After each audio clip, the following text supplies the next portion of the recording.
My 6-year-old spent 45 minutes crying over a drawing that looked absolutely perfect to me. The tears weren't about the art, they were about the single line that wasn't exactly right. If your child has ever had a complete meltdown over something so small it left you baffled, you might be raising a perfectionist. Today, I'll explain what this looks like, why it happens, and 3 things I've tried that actually help. And here's what no one tells you. This isn't just being fussy. For some children, it's an early sign of a pattern linked to anxiety and chronic stress. These behaviors can be associated with increased risk of mental health struggles later on. But recognizing what's really happening behind those tears is the first step to helping them.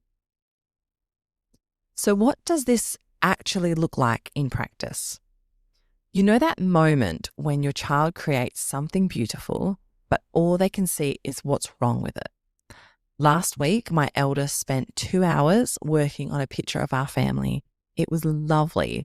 Bright colours, everyone smiling, and our dog actually looking like a dog rather than a wonky potato.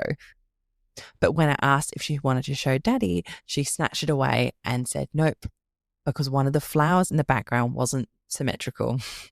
She crumpled it up before I could stop her. This wasn't about having high standards. This was about my 6-year-old's entire sense of worth being tied to outcomes that would challenge a professional artist. And here's what I've learned. Perfectionist traits can appear in childhood and are observable before adolescence, and it looks nothing like what you would expect. Your 4-year-old pushes a jigsaw puzzle off the table while shouting, "I'm no good at this," when the pieces don't fit immediately. Your 6-year-old tears up their entire homework page to start again after one small mistake, or has a complete meltdown because they should have known how to spell a word already. These aren't tantrums about the task itself. These are children whose internal alarm systems are going off because they can't meet impossible standards they've set for themselves. The tears come fast and fierce. The declarations of, "I can't do anything right," break your heart. And they'll start something over and over again, each attempt making them more frustrated than the last. They refuse to show you their work because it's not good enough, even when it's perfectly age appropriate. They might even stop trying altogether because not attempting feels safer than failing. This is commonly described in the literature as avoidance or task paralysis. Researchers have identified 3 distinct types of perfectionism that emerge in childhood. Self-orientated perfectionism means children demand perfection of themselves. Socially prescribed perfectionism means they believe others expect perfection from them. Other-orientated perfectionism means they demand perfection from everyone around them. Your child might show signs of one type or all 3, and each creates its own set of challenges. Here's what healthy striving looks like, and it's completely different. A child with healthy standards might be disappointed when something doesn't turn out as planned, but they bounce back quickly. They're willing to ask for help without feeling ashamed. They can enjoy the process of learning something new, even when they're not immediately brilliant at it. They understand that mistakes are part of getting better. Most importantly, their mood and self-worth don't plummet when things go wrong. The difference is profound. Healthy strivers see mistakes as information. Perfectionists see mistakes as evidence of their fundamental inadequacy. Healthy strivers adjust their approach when something isn't working. Perfectionists often give up entirely or become paralyzed by the fear of making another error. You can see it in their faces when something goes slightly wrong, that look of panic, like their world is crumbling over a misplaced crayon mark. But why does this happen to some children and not others? That's the question that kept me awake at night as I watched my daughter struggle with tasks that should have been enjoyable. Her younger sister approaches everything with a cheerful, good enough attitude, but my eldest agonizes over every detail. They're growing up in the same house with the same parents, so what's different? The signs often get mistaken for positive traits. Sometimes teachers or others praise conscientiousness while missing the anxiety underneath. Other parents comment on how mature and responsible they seem. But when you live with a perfectionist child, you see what happens behind closed doors. The stomach aches before school when they haven't finished their project to their satisfaction. The bedtime tears about something small that went wrong during the day. The reluctance to try new activities because they might not be immediately good at them. These aren't signs of a child who cares about doing well. These are distress signals from a child who's terrified of being anything less than perfect. The homework meltdowns aren't about the math problems. The art class tears aren't about the painting. They're about a little person who's learned to measure their worth by their performance, and it's exhausting them. What makes this pattern even more heartbreaking is how early it starts. We're talking about children who haven't even lost their first tooth yet, already carrying the weight of impossible expectations. And the most concerning part, there's actually a pattern to which children develop these tendencies. Firstborns and only children often seem to carry this burden more heavily than their younger siblings. I've been thinking about this a lot lately, especially after chatting with some of my mum friends. One of my friends' eldest is exactly like mine. There's tears over homework, starting projects over and over again. But her youngest, happy as anything, scribbles a picture and moves on without a second thought. Another friend has got 3 kids, and guess which one spends 45 minutes arranging their bedroom perfectly before they can sleep? The first one. It's like there's this invisible pattern that no one talks about. When I started looking into this properly, many parenting articles and some commentators note a pattern where firstborns and only children seem more prone to perfectionist tendencies. Researchers also point to family dynamics and parental modeling as important contributors. Many families I spoke to notice this pattern too. But here's what really got me thinking. Why does this happen? What is it about being the first child that creates this pressure?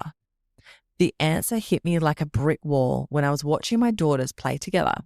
My youngest learns everything by watching her big sister. She sees another child making mistakes, trying again, laughing when things go wrong. But my eldest, her main role models are me and my husband. She's not learning from someone who's also figuring things out. She's watching adults who appear to have everything sorted, who seem to do things right the first time, who don't have visible meltdowns over spilt milk. Think about it for a moment. When your first child sees you cooking dinner, they see the end result, a meal on the table. They don't see the recipe failures from your early 20s, the burnt offerings, the time you ordered takeaway because you couldn't face starting again. When they watch you work, they see your competence, not the learning process that got you there. They're trying to match adult standards with a child's capabilities, and that's an impossible task. I remember being the eldest child myself, and suddenly so much makes sense. I used to think I was just naturally anxious about getting things right, but now I realize I was probably just copying what I thought grown-up behavior looked like. My parents seemed so capable, so together, and I didn't understand that they'd had years to practice, to make mistakes privately, to develop their skills. I just saw the polished version and assumed that's how things should be done. And here's what's really difficult to admit. We treat our first children differently, even when we don't mean to. With my eldest, I used to hover constantly. Every painting she did, I'd offer suggestions. Every game we played, I'd guide her towards the right way to do it. I was so invested in her success because she was my introduction to motherhood, my chance to prove I could do this parenting thing properly. Research suggests first-time parents often have higher anxiety and tighter control, which can increase pressure on the first child. By the time my youngest came along, I was much more relaxed. I'd learned that children survive imperfection, that they actually thrive on it.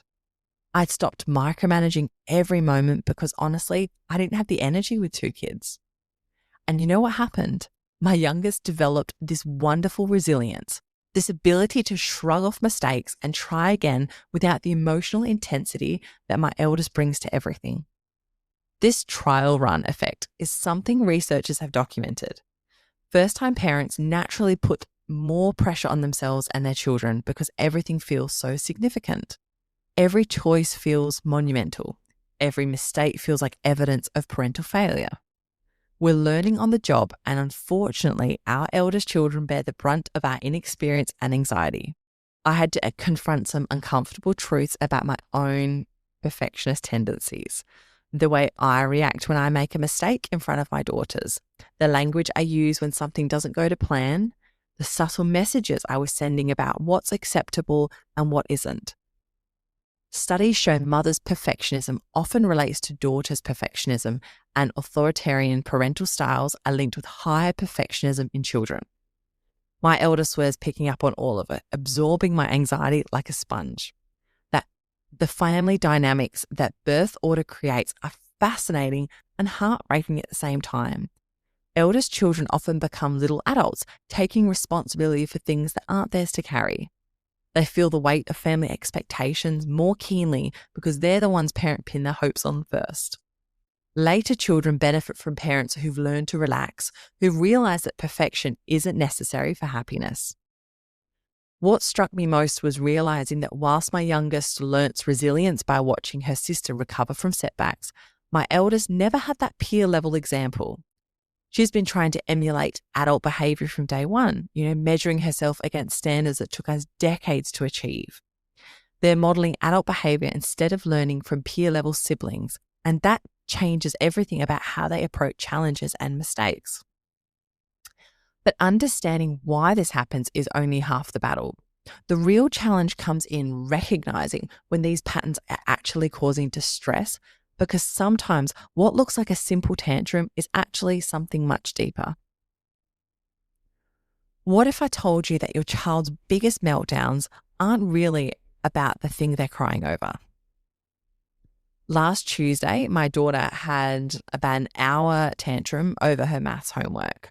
Not because it was too hard, mind you. She actually completed every sum correctly on the first try. The tears started because her number 7 wasn't perfect. She rubbed it out so hard, she then made a hole in her paper, which then led to more tears, which led to declaring the whole sheet was ruined and she'd have to start the entire thing again. I sat there watching this unfold, feeling completely helpless. She was inconsolable, absolutely beside herself over something that looked fine to everyone else. But here's what I've learned. That meltdown wasn't about handwriting. It was about terror. Pure, paralyzing fear of not being perfect, which triggered a complete emotional shutdown. This is what task paralysis looks like in a 6-year-old. They have the skills to complete the task, but the fear of making a mistake is so overwhelming that their brain basically hits the emergency brake. These meltdowns can be the nervous system's freeze response to perceived failure. From the outside, it looks like defiance or stubbornness. Your child seems to be making a mountain out of a molehill, but inside their head, that imperfect number 7 represents total failure, proof that they're not good enough, evidence that everyone will be disappointed in them. The signs are everywhere once you know what to look for. Perfectionist children think in absolutes. Something is either perfect or it's complete rubbish. There's no middle ground. No, that's pretty good for a first try, or we can work on making it even better. If it's not exactly as they imagined it, it's a disaster. My daughter will spend 20 minutes on one sentence of her writing, erasing and rewriting the same word because the letters aren't identical to how she thinks they should look. The sensitivity to criticism is heartbreaking. I can say something as gentle as, maybe try holding your pencil this way, and I can watch her face crumple like I've told her she's terrible at everything. What feels like helpful guidance to me feels like harsh judgment to her. She takes every suggestion as evidence that what she's done isn't good enough, which reinforces her belief that she needs to be perfect the first time. Then there's the procrastination, which seems completely backwards. You'd think a perfectionist would want to get started right away, but it's actually the opposite. My daughter will put off starting her homework for ages, not because she doesn't want to do it, but because she's terrified of making mistakes. The longer she delays, the more anxious she gets, which makes it even harder to begin. And what breaks my heart the most is watching her withdraw from things she used to love. She stopped bringing her artwork home from school sometimes because she was convinced it wasn't good enough. She wanted to quit swimming lessons after her first week because she wasn't improving as quickly as she thought she would. She started saying, I don't want to play that game when we have game nights because she's scared about losing. The difference between having a bad day and struggling with perfectionism is the pattern. Every child gets frustrated sometimes, has moments where they want to give up, feels disappointed when things don't work out. But perfectionist children carry this weight constantly. It shows up in everything they do, from the way they arrange their toys to how they react when you suggest trying a new food. The emotional intensity is disproportionate to this situation, and it happens repeatedly. When these meltdowns happen, I've learned to try what I call label and soothe first. Name what they're feeling and help them calm down before we tackle the actual problem. Understanding that these moments are genuine panic responses changed everything about how I responded to them. But it also made me realize something uncomfortable about my own role in creating this pattern. The way I'd been trying to help might actually have been making things worse. I started noticing patterns in my own language that were accidentally creating pressure. Every time my daughter showed me her work, I'd beam and say, "Well done, that's perfect." I thought I was being the most supportive mum in the world, building her confidence and showing her how proud I was. But I was actually teaching her something terrible without realizing it. What I didn't understand was that outcome-focused praise accidentally teaches children that love is conditional on performance. Every time I said, "That's perfect," or "You're so clever," I was sending a message I never intended. I was telling her that the end result mattered most, that my approval depended on her getting things right. She started bringing me her homework before she'd even finish it, anxiously asking, "Do you think this is good enough?" Because she'd learned that my happiness was tied to her performance. Those seemingly innocent comments, like "You're so clever," can create enormous pressure to maintain that identity. Think about it from a child's perspective. If mummy thinks I'm clever because I did this maths sum correctly, what happens when I get the next one wrong? My daughter started hiding her mistakes from me, crumpling up papers with errors before I could see them because she was terrified of losing that clever label. Praise is helpful. The trick is what we praise: effort and strategies, not fixed traits. The difference between praising the child and praising the effort is massive. When I said, "You're brilliant at drawing," I was putting pressure on her to be brilliant every single time she picked up a crayon. What I should have been saying, "I can see how hard you worked on getting these colors just right," or "You just kept trying even when that horse was tricky to draw." Process-focused praise celebrates the journey, not just the destination. Research shows that mothers' perfectionism often maps to daughters' patterns, and I started recognizing my own perfectionist tendencies in our daily interactions. I was tidying up her toys properly after she'd put them away, redoing her bed after she'd made it, correcting her pronunciation mid-sentence. I thought I was helping, but I was actually reinforcing the message that her efforts weren't good enough. Here's what I wish I'd known earlier. Even well-meaning conversations can feel like a criticism to a perfectionist child. I remember suggesting my daughter try a different approach to her spelling practice, thinking I was being helpful, and her face crumpled immediately. She heard, "You're doing it wrong," and I meant, "Here's another way that might work." These children are so sensitive to perceived criticism that any suggestion for improvement feels like evidence they failed. The language we use literally shapes their internal dialogue about worth and success. When my daughter attempts something challenging now, I can almost hear my old words echoing in her head. "This needs to be perfect. Mummy will be disappointed if it's not right. I'm only good when I get things correct." Our parental expectations and reactions unknowingly fuel perfectionist behavior because our language becomes their inner voice. I had to completely rewire how I communicated with her. Instead of, "That's amazing," I started saying, "You worked so hard on that." Instead of, "You're so good at this," I began noticing, "You didn't give up." Instead of focusing on the perfect end results, I started celebrating the messy, imperfect process of learning. It felt strange at first, almost like I wasn't being enthusiastic enough about her achievements. And here's something concrete you can try. Notice one recurring phrase you use, maybe it's "perfect" or "so clever," and replace it with a process-focused phrase for a week. Instead of, "You're so smart," try, "I notice how you kept thinking about different ways to solve that." It's a small change that makes a massive difference to how children understand their worth. But changing our language is only part of the solution. What I discovered was that underneath all these perfectionist behaviors, there's something much deeper driving the tears and the meltdowns. There's a fear that runs so deep, most children can't even put it into words. Every perfectionist child is carrying around a secret that they can't put into words. They're terrified of disappointing you. I watched this play out just yesterday when my daughter was doing her reading. She stumbled over a word she'd read perfectly the day before, and I saw her face crumple before I'd even opened my mouth. She slammed the book shut and declared, "I can't do it," whilst I was still processing what happened. That split second of self-judgment, that immediate assumption of failure, it broke my heart because I realized she was already punishing herself for a mistake that didn't even matter. Studies show that when children perceive parental expectations or criticism, they're more likely to develop socially prescribed or maladaptive perfectionism. The fear of failure becomes so intense for these children that they'd rather not try than risk being not good enough.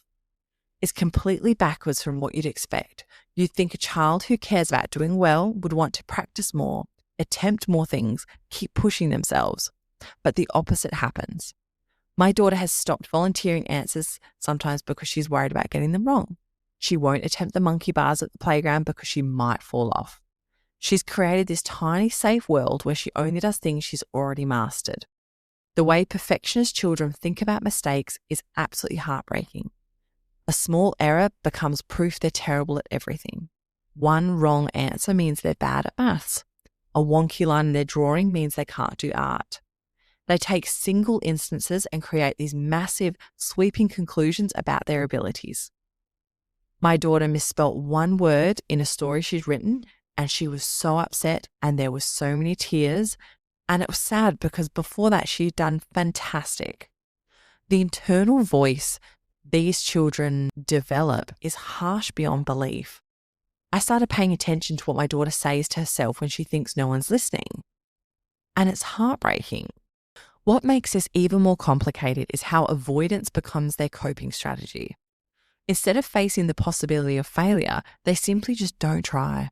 It feels safer to avoid the risk than attempt something and potentially prove their fears correct. But this creates a horrible cycle because avoiding challenges means missing opportunities to learn that mistakes aren't catastrophic. They never get to experience the satisfaction of working through difficulties or the confidence that comes from improving over time. This fear affects their willingness to take any healthy risks. Learning requires making mistakes, but they've decided mistakes are unacceptable. They won't guess at spelling words they're unsure about. They won't attempt math problems that look challenging. They refuse to join in games where they might not excel immediately. They're protecting themselves from failure, but they're also protecting themselves from growth. The impact on their learning is profound. They give up at the first sign of difficulty because they believe they should be good at things from the start. They don't understand that struggle is part of the process, that everyone makes mistakes when they're learning something new. They watch other children attempt things confidently and assume these children are naturally better, not recognizing that confidence comes from being willing to make mistakes and learn from them. What if there was a simple shift in how we talk to our children that could completely change their relationship with mistakes? I started experimenting with this about 6 months ago when I realized my usual responses weren't helping at all. Instead of focusing on whether her homework was correct, I began celebrating the fact that she'd sat down and done it. Instead of praising the perfect drawing, I started noticing how she kept going when the dog's legs looked wonky. The transformation took time and consistent reinforcement, but something fundamental started to shift. This felt completely wrong to many parents. We worry that if we stop emphasizing getting things right, our children will stop trying to do well. I had that exact fear. Surely celebrating effort over outcomes would lower her standards. What if she stopped caring about quality? But here's what I discovered. The opposite happened. When she stopped being terrified of making mistakes, she actually started producing better work because she was willing to take creative risks. I completely changed my language around her attempts. When she showed me her writing practice, instead of saying, "You're brilliant at this," I'd say, I noticed she kept trying, even though that was tricky. When she struggled with her maths, rather than focusing on the answer, I'd comment on, wow, you didn't give up with those. They were hard. When she drew something that didn't look quite right, I'd observed, oh, I love those colors you picked. The key is acknowledging progress without dismissing their feelings about imperfection. My daughter still gets frustrated when things don't turn out exactly as she imagines. I don't pretend those feelings aren't valid or try to convince her that imperfect work is actually perfect. Instead, I might say something like, I can see you're disappointed. It doesn't look exactly how you pictured it. And I also noticed how you figured out a nice way to draw the horse's mane. Both things can be true at the same time. Focusing on learning rather than achieving changes everything about how children approach challenges. This is the heart of a growth mindset. Abilities can grow with effort. When my daughter attempts something new now, we talk about what she might discover or learn, not whether she'll be good at it immediately. We discuss the process, what steps she might need to take, what she might find tricky, how she could ask for help, and if she gets stuck. And the goal becomes exploring and learning, not performing perfectly. This approach actually leads to better outcomes because children become willing to take risks they wouldn't have attempted before. I've been thinking a lot lately about the two types of parents, and I reckon most of us fall into one category without even realizing it. There's the carpenter parent who tries to build their child into something specific, measuring and cutting and sanding until they fit the exact blueprint in their head. Then there's the gardener parent who provides the right conditions and lets their child grow naturally, trusting the process even when things get messy. I used to be a complete carpenter parent with my eldest. I had this vision of who she should be and how she should behave, and I was constantly trying to shape her into that image. When she struggled with something, I would jump in immediately with corrections and suggestions. When she'd make mistakes, I'd guide her back to the right way to do things. And I thought this was good parenting, being involved, being helpful, showing her how to succeed. But here's what no one tells you about the carpenter approach. It creates enormous pressure for children to be perfect products. Research shows that authoritarian styles are linked to higher maladaptive perfectionism, while authoritative approaches, warmth combined with reasonable expectations, are more protective. My daughter started bringing me everything for approval before she felt confident doing it herself. She'd ask, does this look right? Constantly, because she'd learned that that was always a correct way and an incorrect way.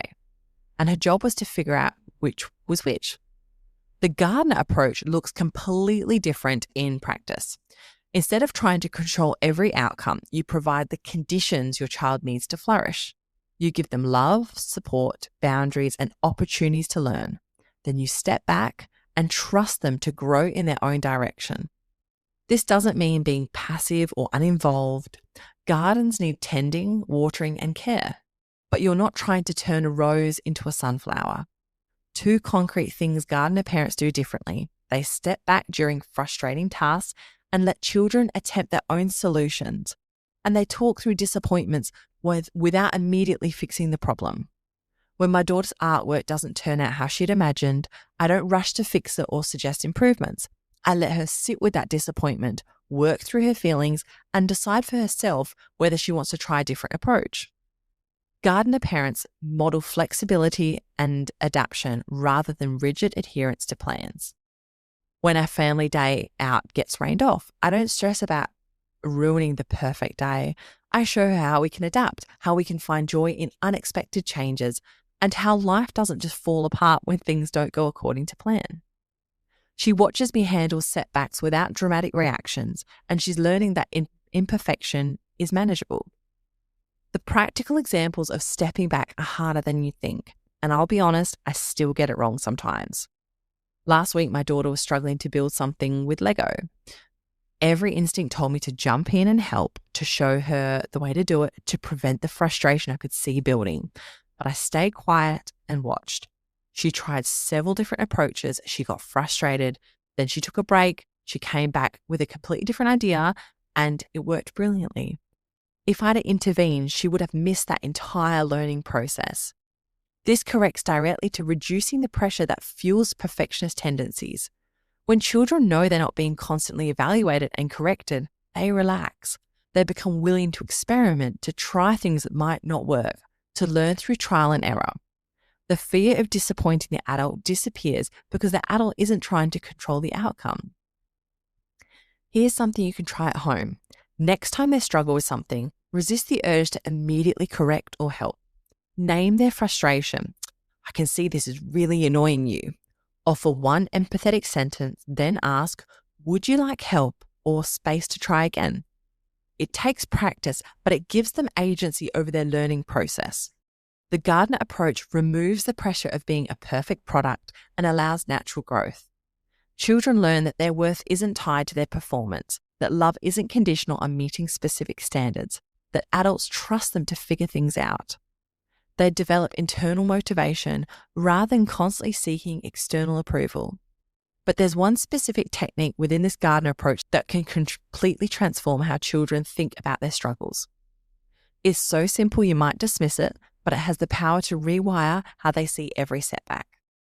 One tiny word has the power to completely transform how your child sees their failures. I discovered this by accident about 3 months ago when my daughter was having her usual meltdown over her drawing. She crumpled up another picture and was declaring, I can't draw horses, I'm so bad at them. Without really thinking, I just said, well, you can't draw horses yet. She stopped mid-sob and looked at me with this puzzled expression. What do you mean yet? She asked. This tiny word had opened up a possibility she hadn't considered before. This simple addition completely rewires how the brain responds to setbacks and challenges.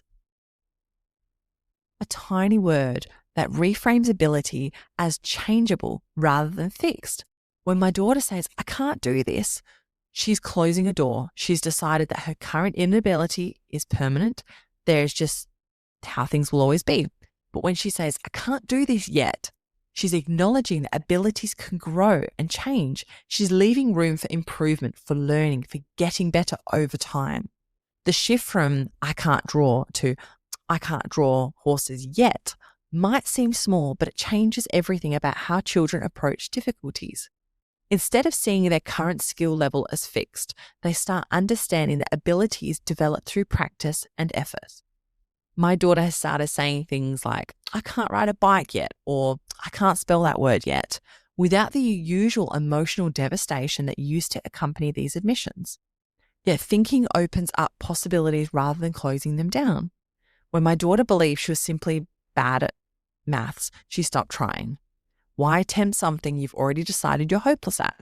But when she started thinking, I can't do it yet, she became curious about what she might need to learn to get there. She started asking questions about the steps, practicing with easier sums, seeing mistakes as information rather than proof of failure. This technique helps children see mistakes as temporary rather than permanent reflections of their ability. When she struggles with her handwriting now, instead of declaring herself bad at writing, she'll say, my letters aren't neat enough yet. The mistake becomes something she's working on rather than something that defines her. The frustration is still there sometimes, but it doesn't carry the weight of permanent judgment about her worth or capabilities. I had to learn to model this language in my own self-talk about challenges. When I burnt dinner last week, instead of muttering about being useless in the kitchen, I said out loud, oh, I haven't mastered cooking this one yet. When I struggled to help with her maths work, I admitted, oh, I can't remember how to do this method yet, instead of calling myself stupid. She watches how I handle my own learning challenges, and she's absorbing a completely different message about what it means to not know something. Here's something crucial though.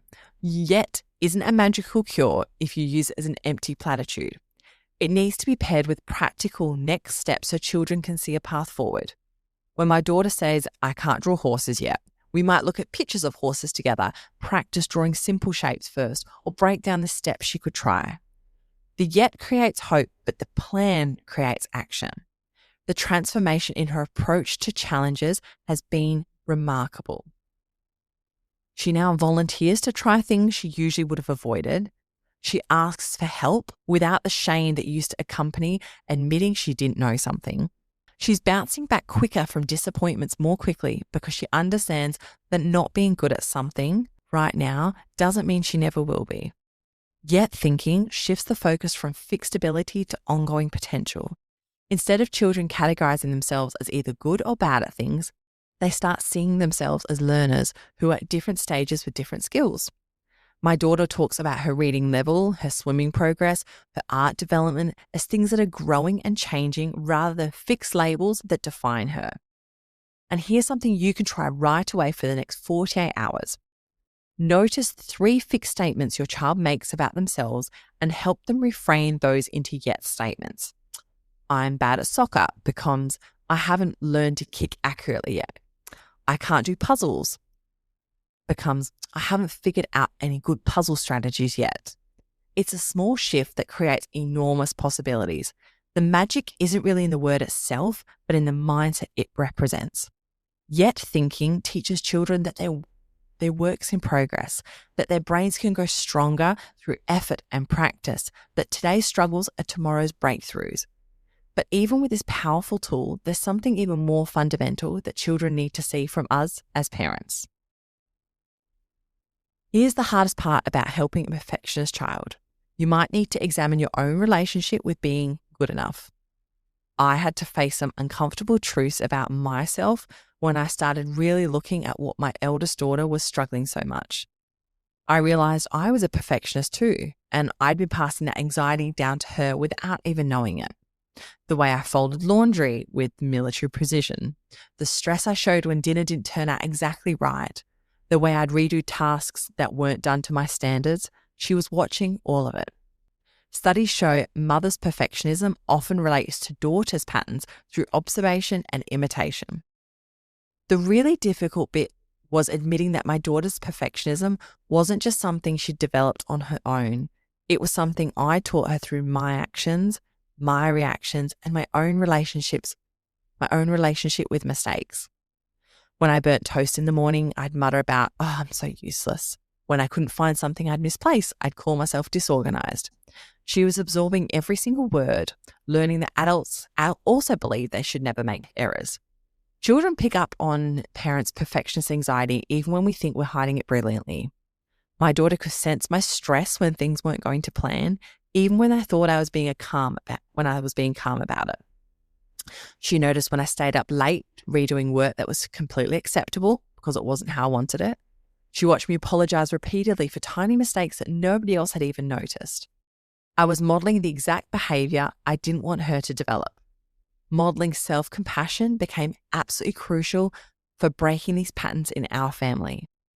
I had to learn to speak to myself with the same kindness I wanted my daughter to develop. When I made mistakes, instead of harsh self-criticism, I started saying things like, oh, that didn't work out how I planned, but I'll try something else next time. I began treating my own learning process with patience rather than judgment. And here's a concrete example of how I handled a mistake differently. When I burnt dinner last week, instead of getting stressed and calling myself hopeless in the kitchen, I said out loud, oh, well, that's disappointing, but these things happen. That's what happens when you try something new. I asked my daughter what she thought we could do instead. We looked through the freezer together and she helped me choose an alternative. I shared my disappointment without making it dramatic, and we talked about how sometimes cooking experiments don't work out as expected. I began sharing my own learning processes rather than just my successes.